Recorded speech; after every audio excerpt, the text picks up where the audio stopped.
নমস্কার বন্ধুরা, আজকে আমি তোমাদের সঙ্গে শেয়ার করব পনির বাটার মশলার একটা রেসিপি। সম্পূর্ণ নিরামিষভাবে আমি এটা তৈরি করে দেখাবো তোমাদেরকে। তার জন্য দেখো, আমি এখানে 100 গ্রামের উপরে পনির নিয়েছি। প্রথমে আমি গ্যাসটাকে অন করে দেব। একটা প্যান আমি এখন বসিয়ে দেব। প্যানটাকে প্রথমে ভালো করে গরম করে নিতে হবে। তারপর দেখো, সামান্য একটু সাদা তেল দিলাম, আর দেবো আমি বাটার।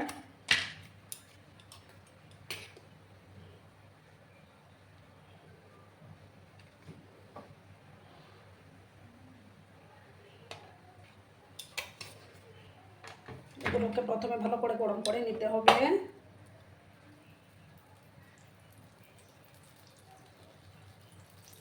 দারুণ সুস্বাদু এই পনির বাটার মশলা, কিন্তু ভাত, রুটি, পরোটা সব কিছুর সাথেই ভালো লাগে খেতে। ভালো করে প্রথমে আমি এটাকে গরম করে নেব। দেখো, এবার আমি একটা কাশ্মীরি লঙ্কা, গোটা লঙ্কা দিলাম, তারপর দুটো তেজপাতা, 5টার মতো কাজু বাদাম, দুটো ফাটানো এলাচ, তারপর দারচিনিগুলোকে একটু টুকরো টুকরো করে দিয়েছি আমি, আর কয়েকটা গোলমরিচ আমি দিয়ে দিলাম। এগুলোকে আমি একটু ভাজবো।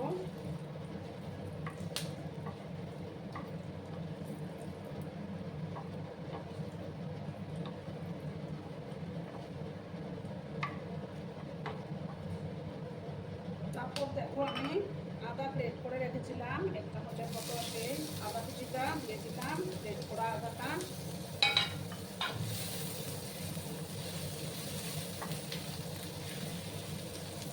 এবার আমি দেবো, দেখো, একটা টমেটো,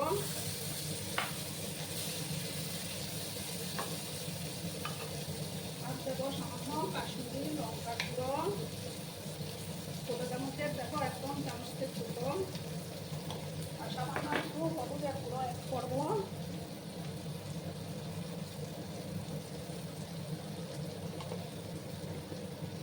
ভালো করে আমি আবার মিক্স করে নিলাম।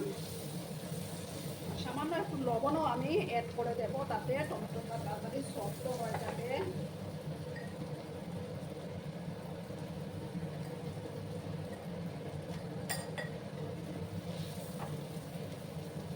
এবার আমি একটু ঢাকা চাপা দিয়ে রাখবো, তাতে যাতে করে টমেটোটা একদম ভালো করে সফট হয়ে যায়। গ্যাসের আঁচটাকে কমিয়ে আমি একদম ঢাকা চাপা দিয়ে রাখলাম, তাতে টমেটোটা ভালো করে সফট হয়ে যাবে। বন্ধুরা, এবার আমি ঢাকাটা সরিয়ে দিলাম। এবার আমি একটু নামিয়ে একটু ঠান্ডা করে নিচ্ছি বন্ধুরা। তারপর ওটাকে আমি একটা পেস্ট বানিয়ে নেবো। এবার আর একটা কড়াই একটু বসিয়ে দিলাম।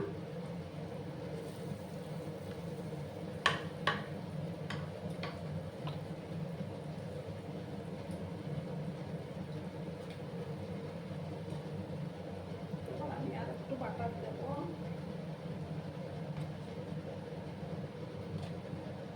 আর সামান্য আর একটু সাদা তেল দিয়ে দিচ্ছি আমি। দিয়ে পনিরগুলোকে আমি ভাজবো, ভালো করে গরম হয়ে যায়। বন্ধুরা, এবার আমি পনিরগুলো ভেজে নেব।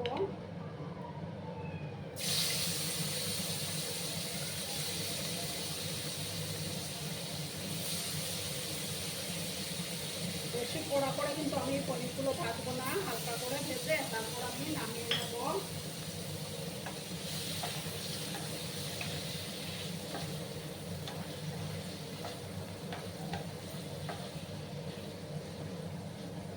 গ্যাসের আঁচটাকে আমি কমিয়ে রেখেছি, একটু হালকা করে ভাজবো, তারপর আমি নামিয়ে নেব। তোমরা কিন্তু ভিডিওটা একদম স্কিপ করো না বন্ধুরা। দেখো বন্ধুরা, এবার আমি পনিরগুলো তুলে নেব। পনিরগুলো ভাজা হয়ে গেল, আর তার বেশি আমি ভাজবো না।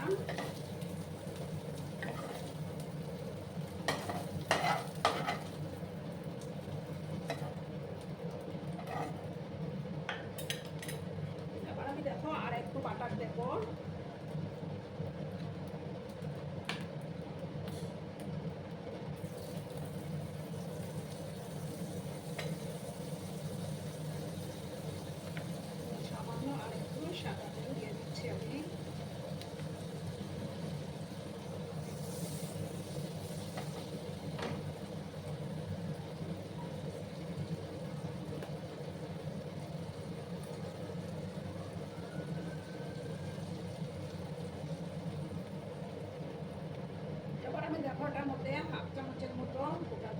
জিরে গুঁড়ো দিলাম,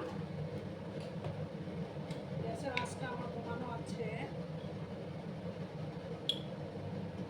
আর হাফ চামচ কাশ্মীরি লঙ্কা গুঁড়ো দিয়ে দিলাম,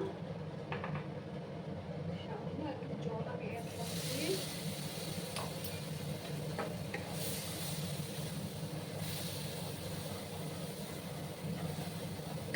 তারপর দেখো আমি যে মশলার পেস্টটা তৈরি করেছিলাম সেই পেস্টটা আমি এবার দিয়ে দেবো। আর অনবরত কিন্তু নাড়াচাড়া করে যেতে হবে, যেহেতু কাজু বাদাম দেওয়া আছে। মিক্সিং জারটা ধুয়ে আমি সামান্য জল অ্যাড করে দেবো, কারণ মিক্সিং জারের গায়ের মধ্যে অনেকটাই মশলা লেগে থাকে।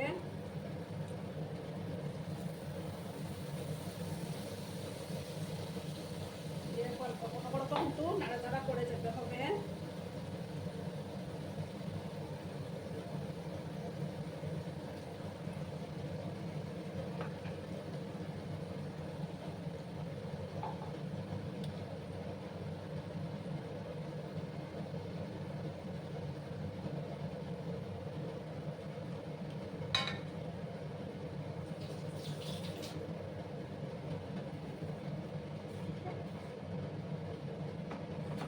অনবরত আমি নাড়াচাড়া করে এটাকে মশলাটাকে আমি কষিয়ে নেব। আর সামান্য একটু হলুদের গুঁড়ো অ্যাড করে দিচ্ছি আমি।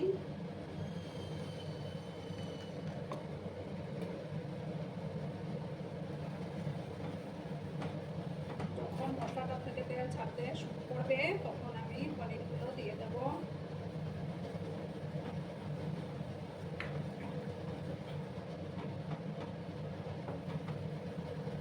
গ্যাসের আঁচটা কিন্তু আমার একদম কমানো আছে। অনবরত নাড়াচাড়া করে ভালো করে কিন্তু কষিয়ে নেব। দেখো বন্ধুরা তেল ছাড়তে শুরু করেছে, এবার আমি পনিরগুলো দিয়ে দেব।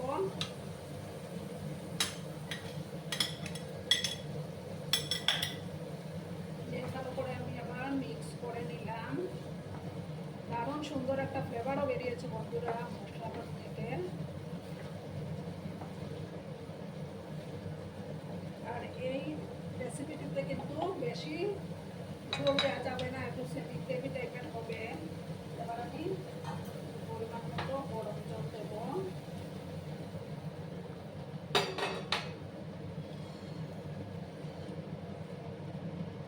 দেখো বন্ধুরা তরকারির কালারটা কত সুন্দর এসছে। এবার আমি পরিমাণ মতো লবণটা অ্যাড করে দেব। সামান্য আর একটু জল আমি দিচ্ছি।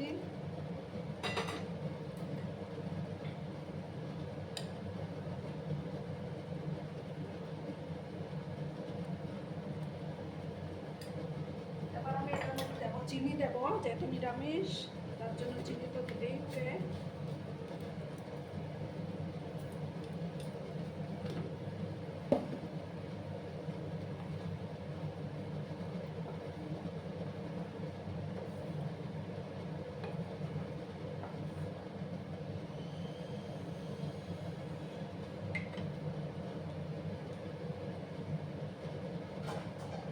আমি 2 মিনিটের মতো এটাকে একটু জাল করে নেব, তারপর আমি নামিয়ে নেব।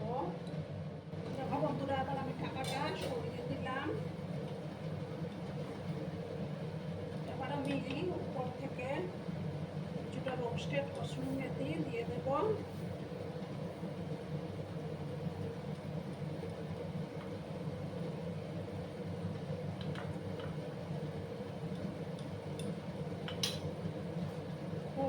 ভালো করে আমি মিক্স করে নিলাম।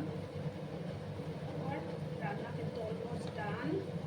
এবার আমি গ্যাসটা অফ করে দিচ্ছি। অফ করে একটা ডিশে আমি সার্ভ করে দেবো। আর পনিরটা একটু স্ট্যান্ডিং টাইপে রাখবো, রাখার পর আমি সার্ভ করে দিচ্ছি। দেখো বন্ধুরা আমি সার্ভ করে দিয়েছি, কেমন হয়েছে অবশ্যই কমেন্ট করে বলো। কিন্তু তোমরা তোমাদের এই সুন্দর সুন্দর কমেন্টগুলো পড়তে আমার কিন্তু দারুণ লাগে। আর এতক্ষণ ধরে আমার ভিডিওটার সাথে পাশে থেকে আমাকে এতটা সাপোর্ট করার জন্য তোমাদেরকে আবারও জানাই অনেক অনেক ভালোবাসা এবং অনেক অনেক ধন্যবাদ। ততক্ষণে তোমরা সবাই খুব ভালো থেকো, সুস্থ থেকো, আনন্দে থেকো। আর আমার ভিডিওটার কোনো অংশেও যদি তোমাদের একটুকু ভালো লাগে তাহলে অবশ্যই তোমাদের পরিবার পরিজনদের মাঝে শেয়ার করে দেওয়ার অনুরোধ রইল। ততক্ষণে খুব ভালো থেকো, ধন্যবাদ।